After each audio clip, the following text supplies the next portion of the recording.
The Labour government and Kier Starmer are renegotiating a Brexit reset this week. And the devil will be in the detail, no doubt, that we're not going to get to see what's actually part of the deal until later today, possibly tomorrow, possibly in the future. It really depends on when they choose to release that detail, but they will have to release the detail at some point. Now, there is conflicting arguments here, and I do recognise that. And in the interest of fairness, even as a Brexiteer, we do have to make a concession. Is it better for the UK to have a deal with the EU that increases trade and is better for everybody? And the answer to that is yes, of course. It's pointless cutting off your nose to spite your face if we're going to be making more money, if there's going to be a better relationship with one of our closest trading partners. Yes, all of that is true, and I'll freely admit that even as a Brexiteer.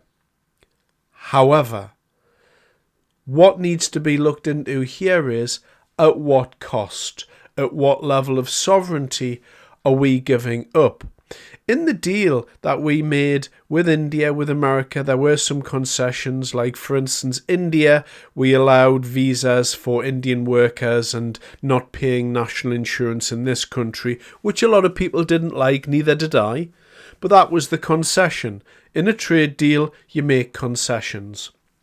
Now, we already have a trade deal with the European Union that was kind of forced through by Boris Johnson, so there was an existing deal, and there's nothing wrong with our current government expanding on that deal and making it better. However, if we look at the performance so far of the Labour Party in negotiating deals, and bearing in mind for all they talk about how fabulous they are at negotiation, they don't seem to have done that well, and there's not a business person among them. With India, they gave away too much stuff, things that the Tory party wouldn't give away in 14 years. Likewise, America, they rushed through that deal. It wasn't really a full trade deal, it was more like a tariff realignment more than anything else, but that's by the by. So the big questions overhanging what's going to happen this week are, what did we give up? What level of sovereignty did we give up? If we're going to be aligning with the European Union on food standards, and that's going to be dynamic, meaning that when they change a future rule, we're going to roll along with them, well, that's one thing.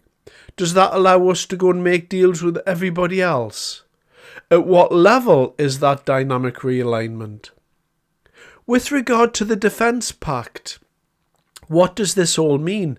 How much money is this costing us to allow British businesses that produce military hardware?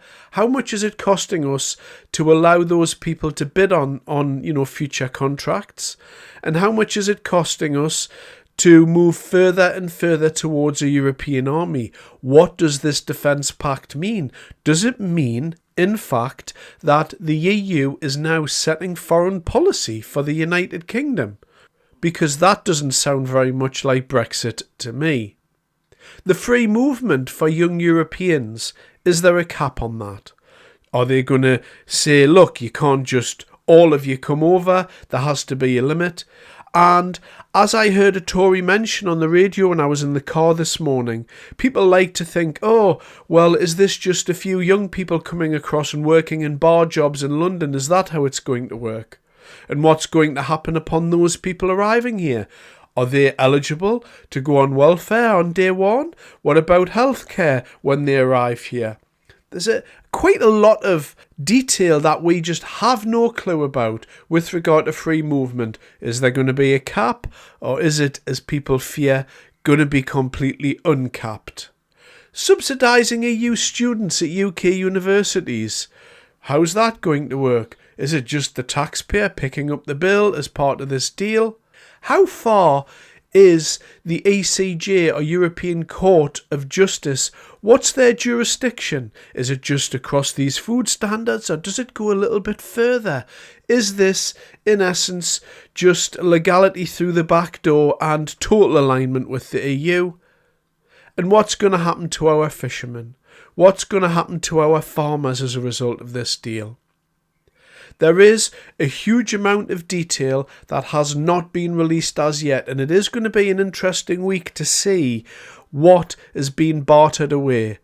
But the fear is that this beleaguered Labour Party, who's under the cosh at the moment, they're being hammered from all sides. Kier Starmer is desperate for good news, and the Labour Party are desperate to come out and say, look, we've secured this great deal with the EU. But as it transpired with the India deal, you dig a little deeper and you realise that this government isn't very good at negotiating. The EU doesn't really need a deal with us, but for some reason, Kier Starmer is desperate to make a deal with them. So in the coming days, we're going to get to see this detail, and I think you may be inclined to agree with me. Once this detail is evaluated and we've looked into it, I think this is going to be a very, very bad deal for the UK. And the worst part about it is, we voted to leave, but it seems this government is absolutely set on negotiating away our sovereignty. And for that reason, I don't think when these details are released that this is going to be a very good deal for the United Kingdom. I think it's going to be a bad deal, and I think it's going to blow up in their faces even more. But is there going to be a cap here? Because every time the Labour Party do a deal, migration increases, and it just annoys people further.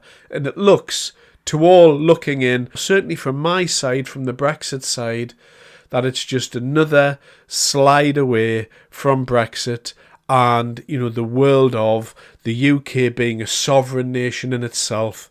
And are we just, in essence, turning into a vassal state of Europe, having to take all of their rules and regulations, but we don't even have a seat at the table? Thanks very much for your time.